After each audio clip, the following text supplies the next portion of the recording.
دۆزی فەڵاستین دۆزێک کە زۆربەی موسڵمانان بە کێشەی خۆیانی دەزانن. بەدایان موسڵمان لە پێناو فەڵاستیندا شەهید بوون و بەدایانی دیکەش دەستگیر کراون. عەلی بەیاتی تەمەنی بەهاری خۆی دەبەخشێتە باوەڕبوون بە کێشەی فەڵاستین و 20 ساڵ دەستگیرکردن و مانەوە بۆ هەتای لە فەڵاستین. علي عباس فرهاد البياتي مواليد العراق خەڵکی بەغدام و ڕەگەزنامەی عێراقیم هەیە. ئێستا خاوەنی ڕەگەزنامەی فەڵاستینیم. سەرڕای تەمەن بچووکی لە ساڵی 1968 بۆ جێبەجێکردنی ئەدای موسڵمانبوونی خۆم پەیوەندیم بە شۆڕشی فەڵاستین و حرەکەی فەتحەوە کرد. لە سەرەتادا بەهۆی بچووکی تەمەنمەوە تەنها کاری کۆکردنەوەی هاوکاری داراییم بۆ فەڵاستین دەکرد.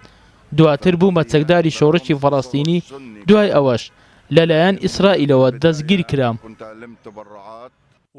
لەگەڵەوەی بەیاتی باوەڕی بە کێشەی فەڵاستین هەبوو، بەڵام بەردەوامتەنیایی و دووری ماڵ و کەسوکار یاوەری بوون.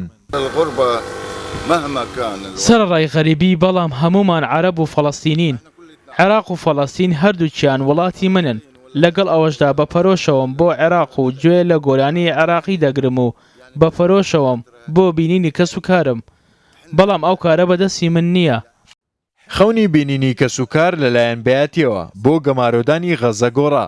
ئەو ئێستا وەک هەر کەسێکی غەزەیی لا گەشتکردن بێبەشە.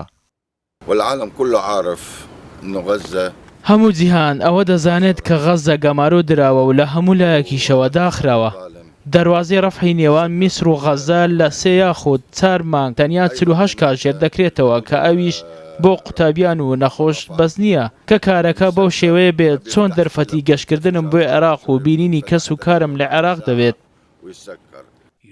بەیاتی لە دایکبووی شاری بەغدایە و خانەوادەیەکی گەورەشی هەیە کە تاوەکو ئێستا لە ژیاندا ماون، بەڵام لە ساڵی 1997ەوە نەیتوانیوە بیان بینێت. وەک بەیاتی دەڵێت فەڵاستین لە نێودڵی هەموو عەرەبێک و بەتایبەت لە نێودڵی عێراقیەکانە. ئەو کارەی بەیاتیش باشترین بەڵگەیە بۆ ئەو خۆشەویستیەی فەڵاستین کە لە تەمەنێکی بچووکەوە پەیوەندی بە شۆڕشی فەڵاستینەوە کردووە و بۆ ماوەی 20 ساڵ لە زیندانەکانی ئیسرائیل دەستگیر کراوە، بەڵام دوای ئازادکردنی بۆ سلمانی خۆشەویستی بۆ خەڵکی فەڵاستین بڕیاری مانەوەی لە فەڵاستین و بەتایبەت لە غەزە دەدات. محەممەد سالم ڕوودا و غەزە فلەستین.